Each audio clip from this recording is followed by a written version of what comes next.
ظلمتوں کے معاشرے میں اگر کسی کو چراغ ہدایت بنایا وہ وجود ابا عبداللہ حسین کو بنایا، اور یہ نہیں کہ امام حسین صرف 61 ہجری میں چراغ ہدایت، یہ واحد امام ہے جو ہر زمانے میں چراغ ہدایت، اور یہ واحد امام ہے جس کی چراغ کو دیکھ کر لوگ علی تک پہنچے ہیں، لوگ ان کی چراغ کو دیکھ کر اہل بیت رسول تک پہنچے ہیں۔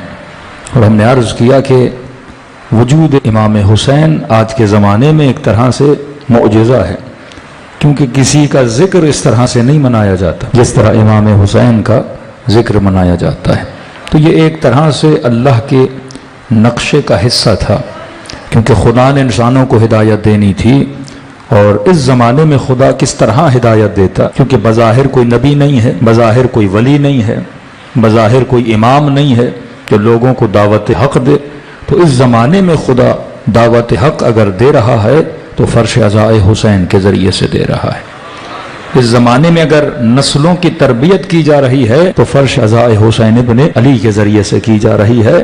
حالات آپ کے سامنے ہیں کہ واقعاً آج کے زمانے میں وقت کے یزیدوں کے مقابلے میں اگر کوئی کھڑا ہے تو وہ اہل بیت کے چاہنے والے کھڑے ہیں۔ اب ان اہل بیت کے چاہنے والوں کی تربیت کس نے کی؟ ان کی نسلوں کو شجاع کس نے بنایا؟ ان کے بچوں کو بہادری کا درس کس نے دیا؟ یہی فرش عزائے حسین ابن علی ہے۔ انشاءاللہ آگے 3 دن ہیں، تو جو موضوع سخن جو کل ہم نے عرض نہیں کیا آپ کی خدمت میں وہ یہ ہے دعوت جاذبہ حسینی اور حکومت الہی، کہ خدا نے امام حسین کے ذکر میں ایک جذابیت رکھی، یہ جاذبہ لوگوں کو کھینچتا ہے۔ کھینچنے کا ہدف کیا ہے؟ اتنی تعداد میں لوگوں کو کیوں بلایا جاتا ہے؟ کروڑوں لوگ اپنی جیب سے خرچ کرتے ہیں ذکر ابا عبداللہ الحسین پہ، اللہ بلا کیوں رہا ہے؟ مولا بلا کیوں رہے ہیں؟ اگر تصور یہ رہا کہ صرف گریے کے لیے بلایا جاتا ہے کہ ہم آئیں 1 گھنٹہ ذکر سنیں اور چلے جائیں، یا ہمیں نمازی بنانے کے لیے بلایا جا رہا ہے، یا ہمیں روزے دار بنانے کے لیے بلایا جا رہا ہے، تو کئی ایسے مسلمان ہیں جو بغیر ذکر حسین کے بھی نمازی ہیں، بغیر ذکر حسین کے بھی روزے دار ہیں، بغیر ذکر حسین کے بھی حاجی ہیں۔ تو آج کمال یہ نہیں کہ کوئی نماز پڑھ لے، کمال وہ نمازی کرتا ہے جو امام حسین کے ذکر کے ساتھ مل جائے اور یہ تیاری کرے حکومت الہی کی، کہ یہ واحد سوسائٹی اور کلچر و معاشرہ حسینی ہے جس کے اندر یہ استطاعت ہے۔ اور وہ آج ایسا نہیں کہ بعض قومیں اپنی تعریفیں کریں، یہ پریکٹیکل وے میں دنیا کو بتایا گیا کہ کسی میں جرت نہیں وقت کے ظالم کے مقابلے میں کھڑا ہو جائے۔ یہ جرت اگر پائی جاتی ہے تو کل علی میں تھی اور آج علی والوں میں ہے۔ اور یہ جرت کس نے دی اس قوم کو؟ ایسے تو نہیں کوئی ایسے ہی بہادر بن گیا، کہ بچپن سے تربیت دی جاتی ہے، اور تربیت کون دیتا ہے؟ فرش عزائے حسین ابن علی دیتا ہے۔ اب جاذبہ کیا ہے کہ فرمایا ایک آنسو میں طاقت ہے کہ یہ جہنم کی آگ کو بجھا سکتا ہے، ایک لمحے میں حسین کی مجلس کسی کو حر بنا دیتی ہے۔ کہا کہ ایک زیارت 40 کا ثواب اتنا ہے کہ مثلا 70,000 عمروں کے برابر ہے، ذکر حسین میں آنے کا ثواب اتنا۔ یہ جذب ہے۔ 2 راستے ہیں اللہ تک پہنچنے کے، ایک راستہ سلوک کا راستہ ہے، ایک راستہ جذب کا راستہ ہے۔ سلوک کا راستہ تھوڑا محنت، بڑا لمبا راستہ ہے، زہداء کا راستہ، کئی عرفاء کا راستہ، ایک راستہ سلوک کا ہے۔ ہاں، اگر سلوک کے راستے سے اللہ تک پہنچنا چاہتے ہو تو اس کے کچھ مراتب و مراحل ہیں جو انسان نے طے کرنے ہیں۔ مثلا عبد سالک جو اللہ کے راستے میں عابد و زاہد متقی بننا چاہتا ہے، کہتے اس کے اندر پہلی صفت جو ظہور پذیر ہو، جس صفت کے آنے کے بعد وہ سالک بننے کی صلاحیت پا سکتا ہے، کہتے وہ صفت یقظہ ہے۔ یقظہ کہتے ہیں بیداری کو۔ پہلے یہ بیدار تو ہو، پہلے یہ جاگے تو صحیح، پہلے اس غفلت سے نکلے تو صحیح کہ واقعاً میرے خلق ہونے کا مقصد کیا تھا، میں دنیا میں آیا کیوں ہوں، میں کیا کرنے آیا ہوں۔ پہلا درجہ بیداری ہے۔ بیدار ہو اور خود کو عبد سمجھے اور کسی کو اپنا مالک سمجھے، پھر اس کی نوکری میں اپنی زندگی کو گزارے۔ کہ امیر فرماتے ہیں کہ اکثر دنیا کے لوگ سو رہے ہیں، یہ بیدار تب ہوں گے جب ان کو موت آئے گی۔ تو موت ہمیں کیا کرتی ہے؟ ایک طرح سے جگاتی ہے۔ ایک انسان خواب غفلت میں ہے، اچانک اسے جگایا جاتا ہے۔ یہ سمجھ رہا ہے کہ میں ہمیشہ دنیا میں رہنے کے لیے آیا ہوں، کہ پہلے بیدار تو ہو کہ انا للہ و انا الیہ راجعون بھی ہے، ایک دن تو نے دنیا سے کیا ہونا ہے، چلے جانا ہے۔ میں اکثر شیعہ مومنین کو کہتا ہوں، آپ اپنے مردوں کو جب دفناتے ہو تو ان کاندھوں کو ہلاتے ہو۔ ہلایا کسے جاتا ہے؟ جو سویا ہوا ہے. جگایا کسے جاتا ہے؟ جو سویا ہوا ہے. ہلا کے کیا کہتے ہو؟ اسمع وافہم، سن اور سمجھ. تجھ سے پوچھا جائے گا تمہارا رب کون ہے، تمہارا امام کون ہے، تمہارا نبی کون ہے. حکمت دین کو سمجھو. سوال ایک ایسا بندہ جس کی باڈی ایکسپائر ہو گئی، سرٹیفکیٹ ہاسپٹل نے دے دیا کہ یہ نہ سن سکتا ہے، نہ سمجھ سکتا ہے، نہ دیکھ سکتا ہے، نہ بول سکتا ہے، چونکہ یہ مر چکا ہے. اور اگر کوئی برادر اہل سنت شیعوں کو یہ کرتا ہوا دیکھے، وہ تو ایک الزام اور بھی لگا دیں گے کہ دنیا کی عجیب قوم ہے جو مر چکا ہے اسے ہلا رہے ہیں اور کہہ رہے ہیں سن سن سن اور سمجھ کہ تجھ سے پوچھا جائے گا تمہارا رب کون ہے، تمہارا امام کون ہے. تو سوال یہ ہے، یہ قبر میں لیٹا ہوا جسم کیا سن سکتا ہے جو مر گیا، جس کا برین ڈیڈ ہو چکا تو بالکل سو رہا ہے، اسے علم ہی نہیں کہ میں قبر میں ہوں اس جسم کو، تو کیا وہ میری باتوں کو سمجھ سکتا ہے؟ اب آپ کہو کہ نہیں مولانا ہم اس کی روح کو سنا رہے ہیں. نا روح کو سناؤ نا، پھر بدن کو ہلانے کی ضرورت کیا ہے کہ آپ بدن کو ہلا رہے ہو؟ اسمع وافہم، سن اور سمجھ. اس سے پوچھا جائے گا کہ اس کی حکمت ہے یہ بدن کو ہلا کر حقیقت میں جو بدن کے اوپر زندہ مردے کھڑے ہیں انہیں بیدار کیا جاتا ہے کہ مرنے کے بعد کوئی سنتا نہیں ہے. جو سننا ہے ابھی سن لو اور دیکھو یہ مر چکا ہے، اب ہلا بھی رہے ہیں سن نہیں رہا، جگا بھی رہے ہیں جاگ نہیں رہا، سمجھنے کا بول بھی رہے اب سمجھ نہیں رہا. جو کچھ کرنا ہے جب تک زندہ ہو سنو اور سمجھو کہ تمہارا رب کون ہے، تمہارا امام کون ہے. تو پہلا درجہ راہ سلوک کا یقظہ کا ہے، انسان بیدار ہو جائے. جب بیدار ہوتا ہے انسان پھر غفلت میں نہیں جاتا، جب بیدار ہوتا ہے انسان پھر رب کی مخالفت نہیں کرتا. یہ کربلا میں مولا حسین کے مقابلے میں آیا، آپ کو لگ رہا تھا جاگ رہے ہیں، حقیقت میں سوئے ہوئے تھے. اور کربلا میں اگر کوئی جاگ رہا تھا اور اگر کسی سوئے ہوئے کو کسی نے جگایا تو وہ حسین تھے جس نے حر کو جگایا، جس نے جناب زہیر کو جگایا. اور جب جاگ جاتا ہے انسان پھر ناصر حسین بن جاتا ہے، پھر عبد خدا بن جاتا ہے. تو پہلی منزل یقظہ کی منزل ہے، راہ سلوک کی کہ جاگو. دوسری منزل استغفار کی منزل ہے. یہاں اکثر جوانوں کے ذہنوں میں ایک شبہ آتا تھا کہ بھائی اہل بیت اگر معصوم ہے تو اتنا استغفار کیوں کر رہے ہیں؟ ایک وہ معصوم جس نے زندگی میں گناہ نہیں کیا، ابو حمزہ سمالی گریا، دعائے عرفہ گریا، دعائے کمیل گریا، صحیفہ سجادیہ گریا. اب کیونکہ کئی لوگوں کی معرفت کم تھی انہوں نے کہا نہیں بھائی یہ جھوٹی دعائیں ہیں، امیر المومنین کو توبہ کی کیا ضرورت ہے، علی نے تو گناہ ہی نہیں کیا. چوتھے امام کیوں رو رہے ہیں، استغفار کر رہے ہیں، رب کی دربار میں توبہ کر رہے ہیں. کہ توبہ تو وہ کرتا ہے جو گنہگار ہو. علماء فرماتے نہیں، بیداری کی دوسری نشانی استغفار ہے. جو کثرت سے توبہ کرتا ہے وہ دلیل دیتا ہے میں اتنا جاگا ہوا ہوں. معصوم جتنی زیادہ توبہ کرتے تھے مطلب معصوم اتنا زیادہ وہ وجود ہے جو بیدار وجود ہے. جو انسان استغفار نہیں کرتا وہ سویا ہوا ہے. تو کہا دوسری منزل استغفار کی منزل ہے، اور استغفار ہے جو تجھے جگاتی ہے. جب استغفر اللہ ربی واتوب الیہ پڑھتے ہو، جب رات کے اندھیرے میں نماز شب پڑھتے ہو اور اللہ کی دربار میں الہی الاف کہتے ہو، اس کا مطلب رب کو دلیل دیتے ہو کہ اے خدا میں کون ہوں، جاگا ہوا ہوں. کبھی پورا ہفتہ سو رہے ہو، شب جمعہ آؤ، دعائے کمیل پڑھو اور یہ دلیل دو رب کی دربار میں کہ خدا میں تیرا سویا ہوا بندہ نہیں ہوں، میں تیرا جاگا ہوا بندہ ہوں. وہ امیر المومنین کا جملہ اپنی آخری صبح جو علی نے دیکھی، فرمائے صبح نوید تو گواہ رہنا تو نے کبھی بھی علی کو سوتا ہوا نہیں دیکھا.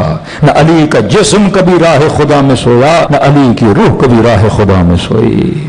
کہ جب بھی وقت عبادت تھا علی کا جسم جاگا ہوا تھا. اب یہ راہ سلوک ہے جو بڑی کٹھن منزل ہے.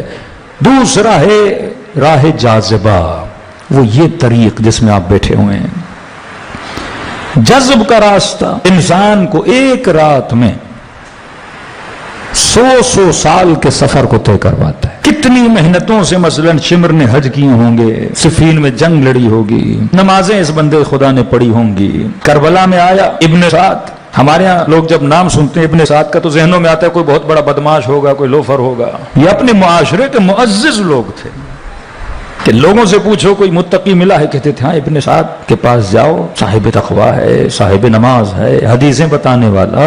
یہ اشخاص امیر المؤمنین امام حسین کے مقابلے میں کھڑے ہیں. زبیر کون ہے؟ سیدہ نے جب وصیت کی کہ علی جیسا تابوت حبشہ میں بنایا جاتا ہے ویسا تابوت میرے لیے بنایا جائے، اور کہا ابن عم علی اگر مصروفیت زیادہ ہو تو میں زبیر کو کہوں تو میرے لیے تابوت کا بندوبست کرے. کہ بہت قریب تھا کہ منا حلال بیت بنتا، لیکن وہی زبیر جنگ جمل میں مولا کے مقابلے میں. یہ عام افراد نہیں ہیں، انہوں نے بہت سلوک کا راستہ طے کیا.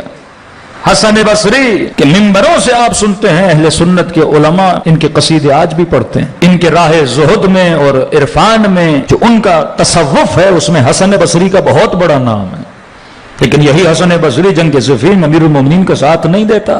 اب کوئی ایک ہے جس کا نام وہب قلبی ہے، زندگی میں اس نے ایک حج نہیں کیا، ایک روزہ نہیں رکھا، لیکن حسین نے اتنا جذب کیا کہ کئی نمازیوں پہ بھاری پڑ گیا، کئی حاجیوں پہ بھاری پڑ گیا نا۔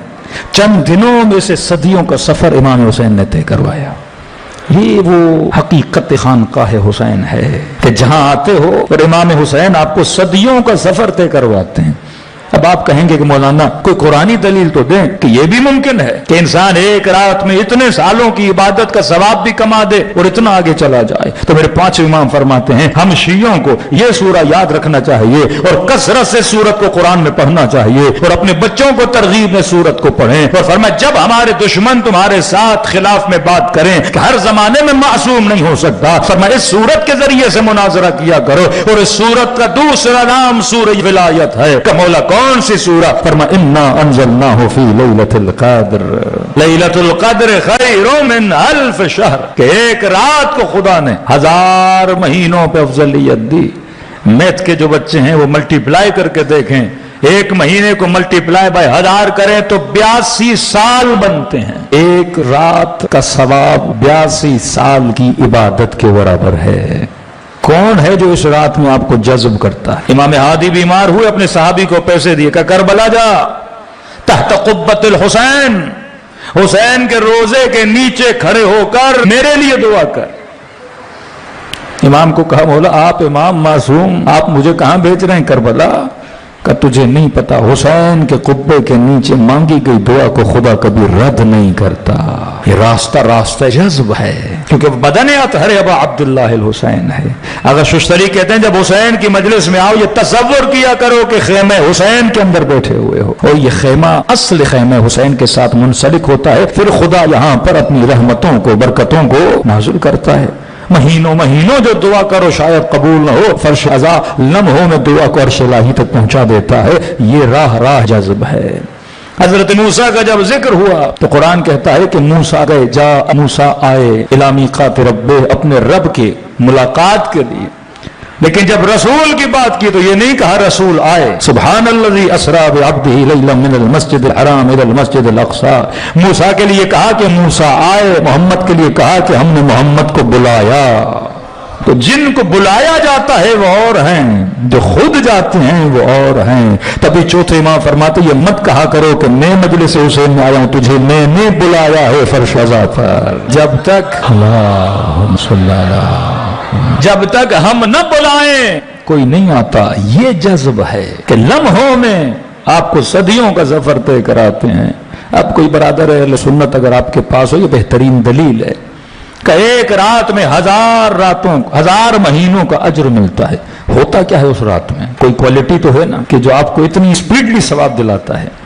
فرمایا تنزل الملائکۃ والروح، یہ فیوچر کا صیغہ ہے، یہ نہیں کہ ملائک اترے۔ فرمایا ہر سال ملائک نازل ہوتے ہیں۔ ایک ظریف نقطہ غور کریے گا، ہر سال ملائک نازل ہوتے ہیں۔ ملائک میں مطلب جبرائیل بھی ہیں، میکائیل بھی ہیں، اسرافیل بھی ہیں، تمام تر ملائک مقرب لیلۃ القدر میں نزول فرماتے ہیں۔ اب مسلمانوں سے کہو کہاں نازل ہوتے ہیں تو قرآن کی تاریخ سے پتہ چلتا ہے کہ رسول خدا تھے تو ملائک ہوتے تھے، نازل ہوتے تھے، لیکن یہ نہیں کہ تب اترے اور آج نہیں اترے، پر ہر سال شب قدر میں نازل ہوتے ہیں۔ اب سوال ہے نزول ملائکہ کی کیفیت کیا ہے؟ ہمارے ذہن کیونکہ جسم مادی ہے تو ہم سوچتے بھی مادی کی طرح ہیں۔ اب آپ کے ذہن میں یہ ہوگا ملائک نازل ہوتے ہیں تو آپ سمجھ رہے ہوں گے کوئی پرندہ ہے جو پر مارتا ہے اور اپنے قدموں کو کہاں رکھتا ہے؟ زمین پہ رکھتا ہے۔ نزول یہی ہے، کوئی چھتری سے اترا، کوئی آسمان سے اترا اور اس نے اپنے پاؤں کہاں رکھے؟ زمین پر رکھے، جبکہ ملائکوں کے پاؤں نہیں ہیں۔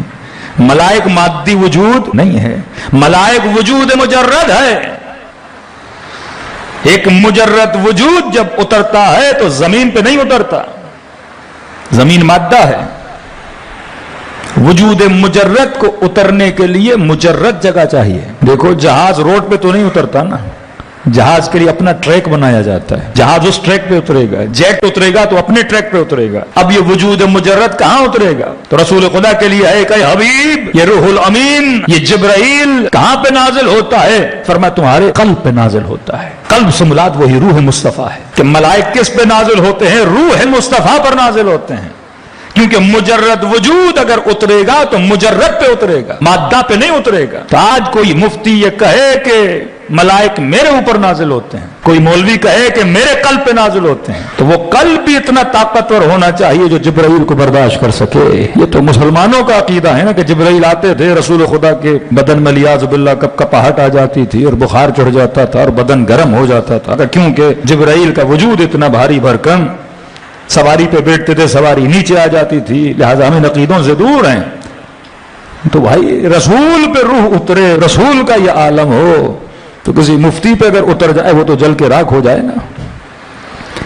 فلما تجلی ربہ للجبل فجعلہ دکا وخر موسیٰ صعقا.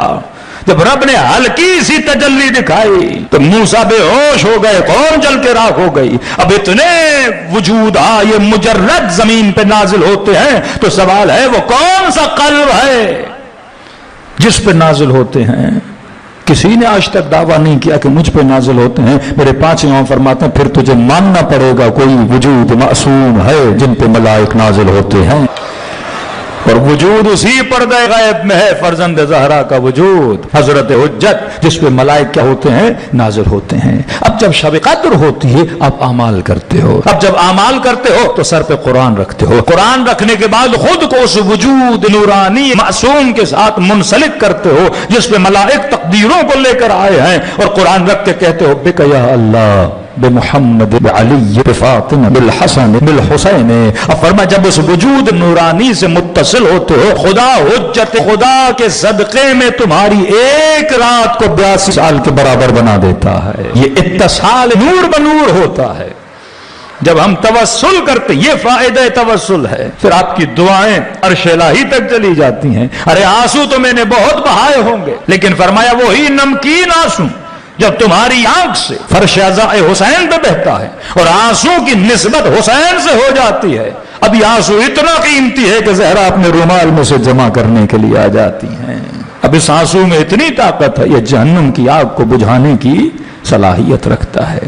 یہ وہ جاذبہ تھا کہ انسان ایک لمحے میں امام حسین کی وجہ سے نیک بن جاتا ہے.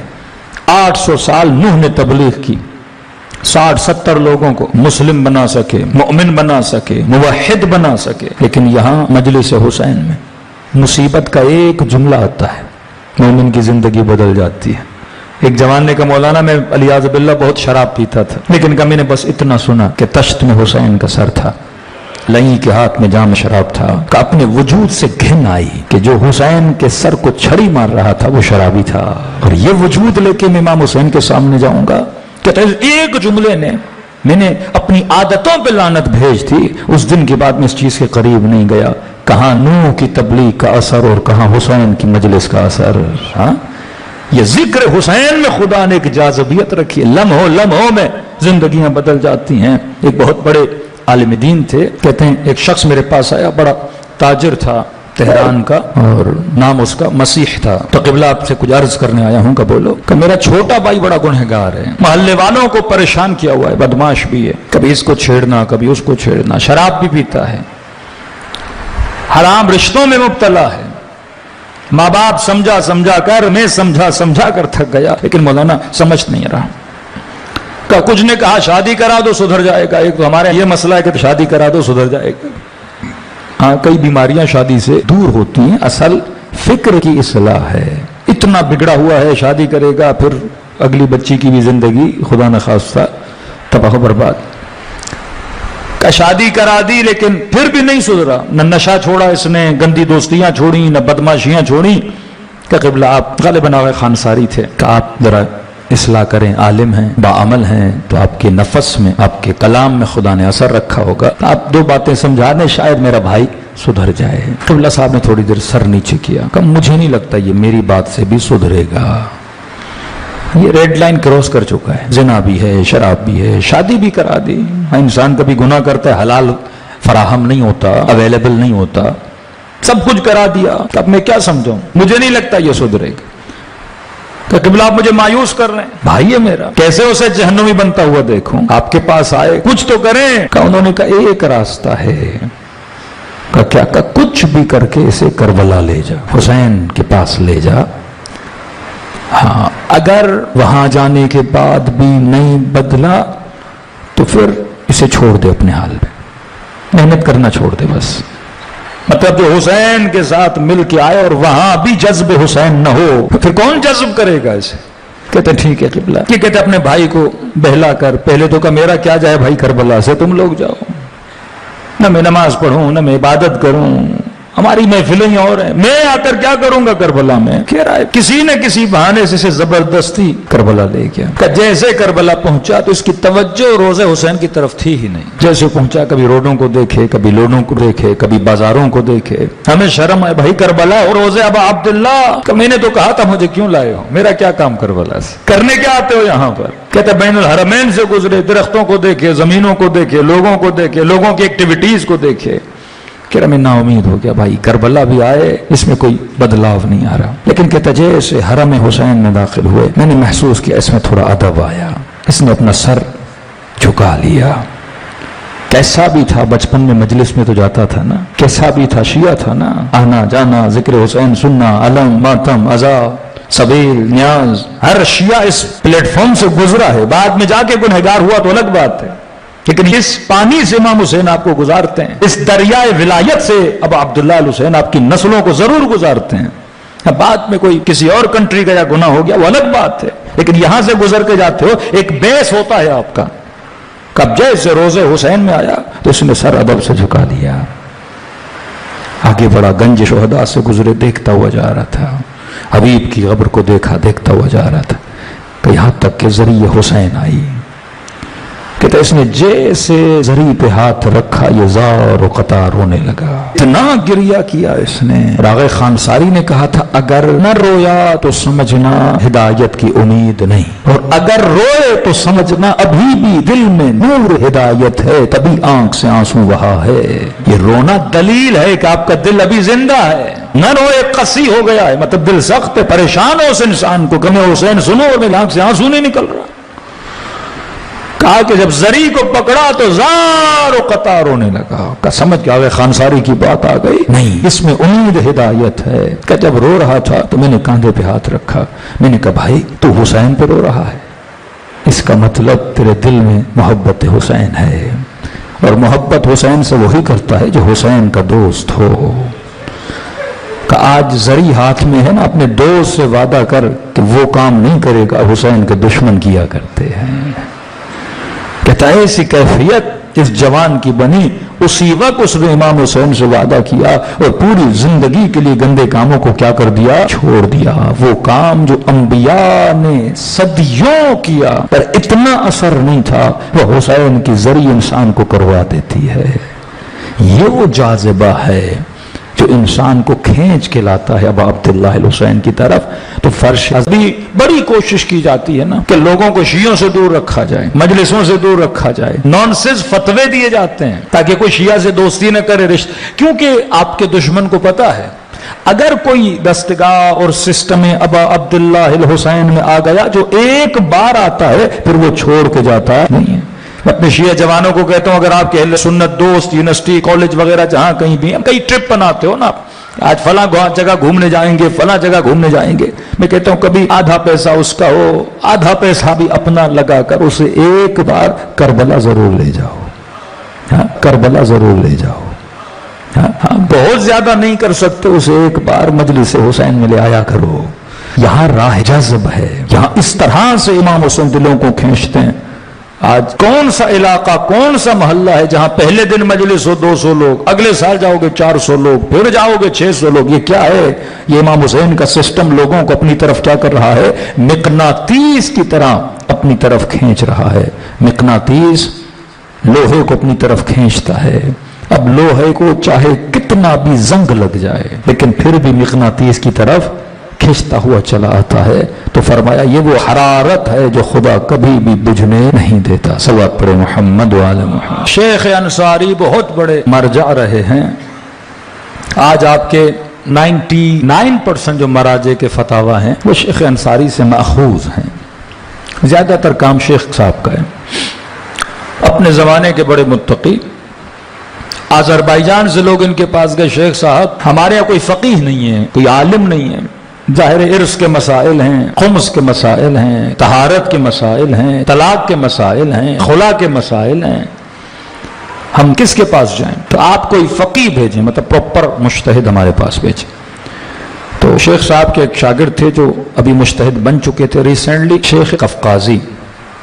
ان کو کہا کہ آپ آذربائیجان چلے جائیں اور جا کر دین مکتب اہل بیت کی ترویج کریں اور لوگوں کو دیندار بنائیں، فقہ سکھائیں. انہوں نے کہا ٹھیک ہے قبلہ، ایز سون ایز پاسبل میں چلا جاؤں گا. شیخ صاحب کہتے ہیں کوئی ہفتہ گزرا، میں نے دیکھا یہ آغا قفقازی ابھی بھی نجف میں ہی ہیں.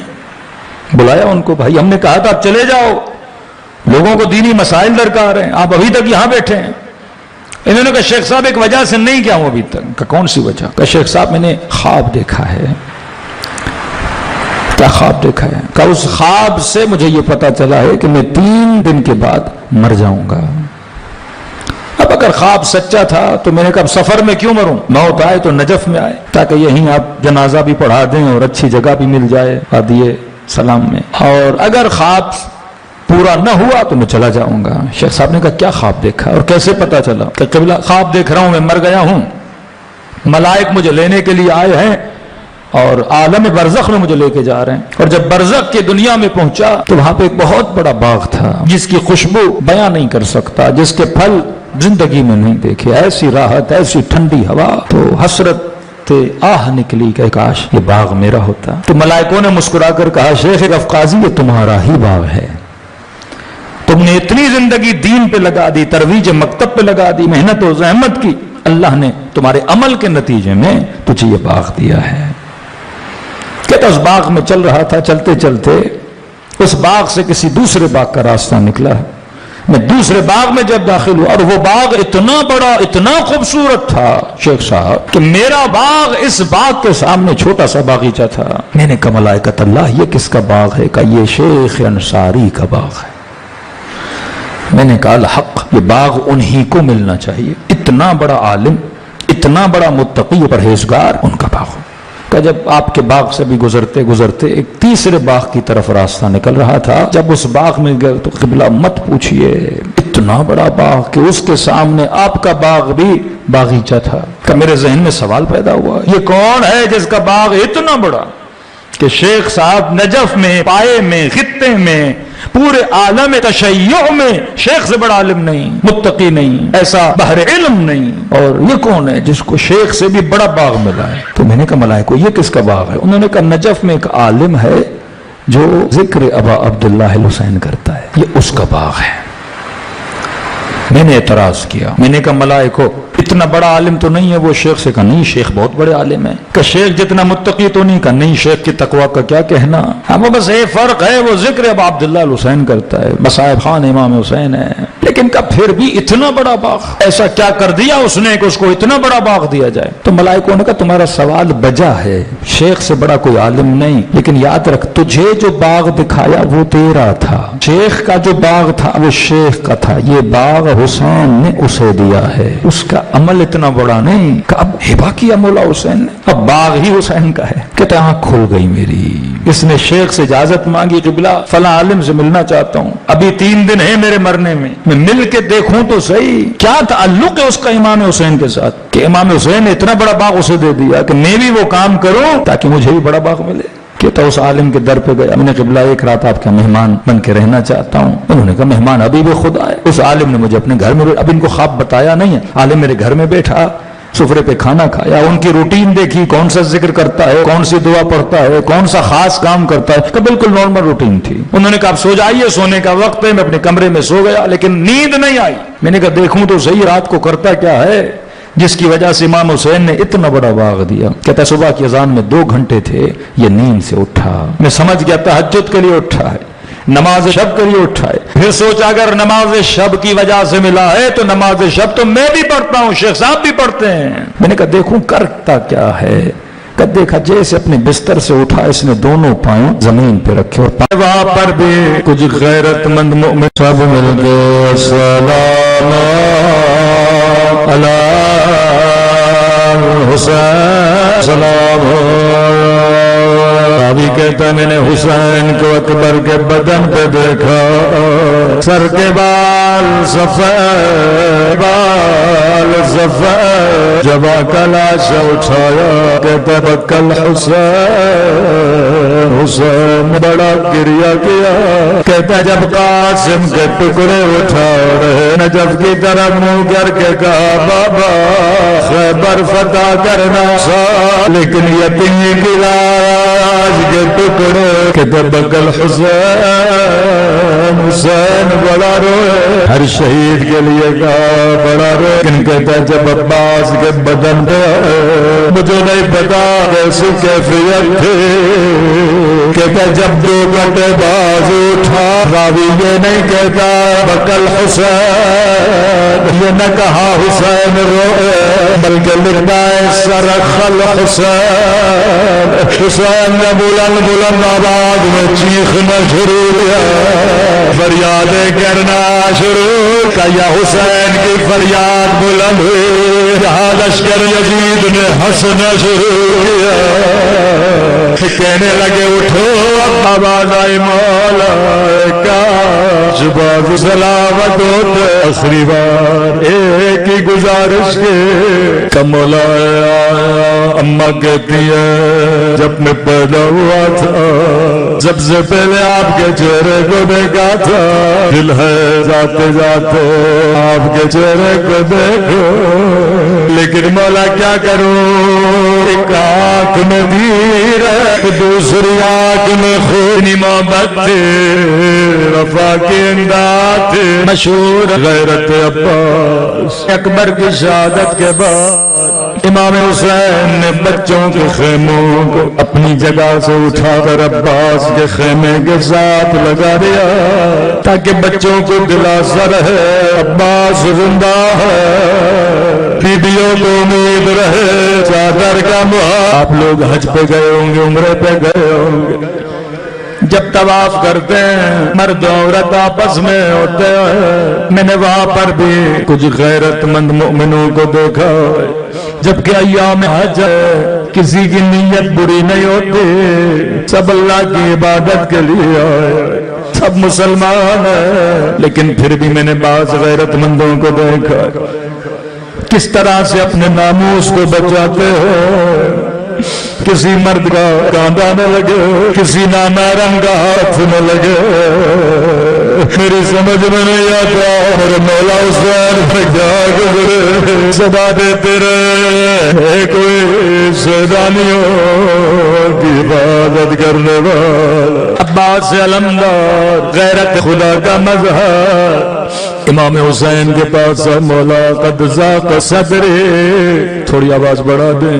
مولا میرا سینہ تنگ ہے اب مجھ سے دیکھا نہیں جاتا مولا چھوٹی چھوٹی بچیاں آتی ہیں میرے دامن کو پکڑتی چچا پیاس لگے